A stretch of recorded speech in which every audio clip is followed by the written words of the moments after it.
Congressman Devin Nunes says he will pursue legal action after his phone records were exposed in the release of the House Intelligence Committee's report on impeachment. Chairman Schiff subpoenaed both AT&T and Verizon, a move Nunes calls an infraction of his civil rights. Congressman Nunes is the ranking member of the House Intel Committee. He joins me right now. Congressman, it's good to see you. It's always great to be with you. How did this happen that he got your phone records and released them to the public to show the public who, in fact, you were talking to? Well, he subpoenaed digits, basically.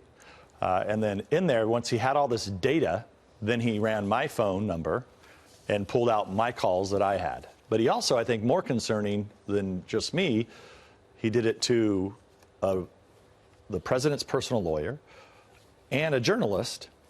And also, and I think this is what's most wrong about this. I mean, the whole thing is just sickening.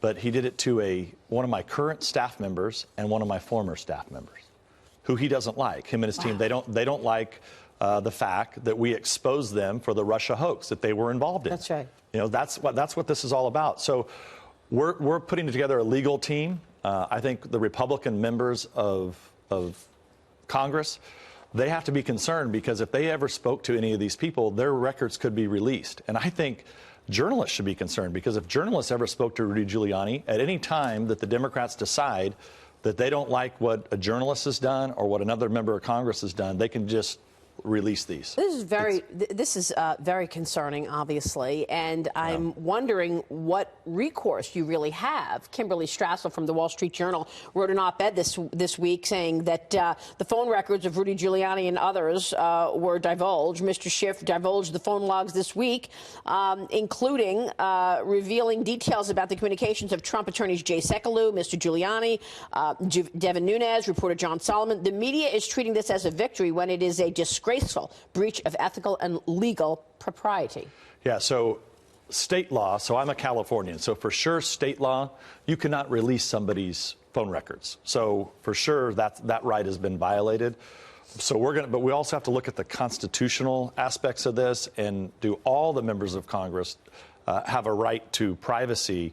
And can just one member, because he doesn't like someone and he's a political opponent of someone, can that member just subpoena records and then release just to embarrass or to create a distraction or to build whatever fantasy land narrative that they continue to build? Because remember, these guys jump from one phony narrative to another.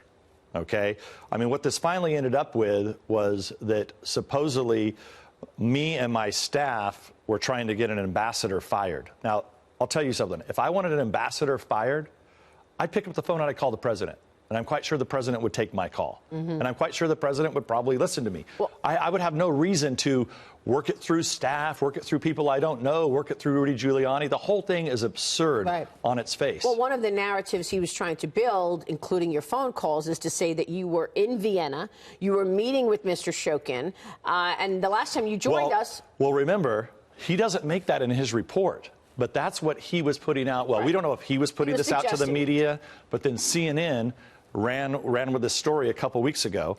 And when I came on your show shortly after that, and I said, look, I want to answer all these questions, but I'm going to get all the facts. That's right. And I'm going to file it in federal court. So that's what I want to ask you about, because now we have the lawsuit. 46-page lawsuit. You have sued CNN. We have these pictures of you here, and these pictures of you are from Libya at the same time that they said you were in Vienna.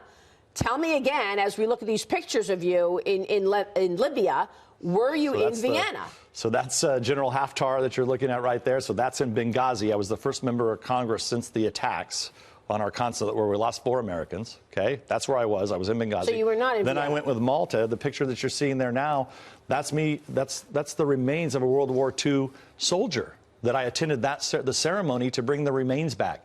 So I wasn't in Vienna. I never met with Shokin, and even Shokin says he doesn't even know who I am. Right. But now Zucker, okay, Jeff he has Zucker he has the head of CNN, and AT&T that owns CNN.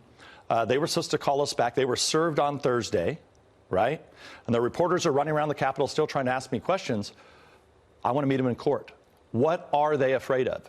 What is Jeff Zucker afraid of? You know, we can meet next week in court. We can sit down for a meeting. He can subpoena my phone records. I can subpoena their phone records. Because here's what I want to know. How is it that 6 news media outlets had this story in September? And how do you know they had this story? Because they emailed us. We have the emails from different news agencies. 6 different news agencies. 6 different news agencies Emailed had you this asking phony you if story you were in Vienna. that I was in Vienna with Shokin, possibly with some guy, oligarch named Firtash. Nobody went with the story. Nobody went with the story, but even worse than that, Parnas doesn't get indicted. This guy Parnas that now is CNN's source, a guy who's been indicted is their source. Okay, that should be questionable in and of itself. So who gave it to Parnas or Parnas's lawyers something that is so demonstrably crazy? That I was in Vienna meeting with Shokin. There's no way I ever said that because it didn't happen. So what are you suing CNN for specifically? Then they knew that this didn't happen. They went with the story anyway? CNN went with somebody who's indicted, likely to be found guilty, right? And whatever they're doing, I believe that it's obstruction of justice. Mm-hmm. So we will be working with the appropriate authorities. Department of Justice will be sending them information. We'll be sitting down with them because somebody concocted this story in order to try to get this Parnas guy, who I've never met, to get. Were you ever on the phone with him though? Because there's I said that. A phone call. So what I said I said this yesterday. I went through my records on Friday, okay, and very clearly, I got a call from a number that was Parnas's wife. I remember talking to someone, and I did what I always do, which is that if you don't know who they are, you put them to staff and you let staff work with that person. Yeah. But we also checked. I will even say this: we've checked all of our records. We have no information from Parnas. We have no documents. We have nothing. We have no emails.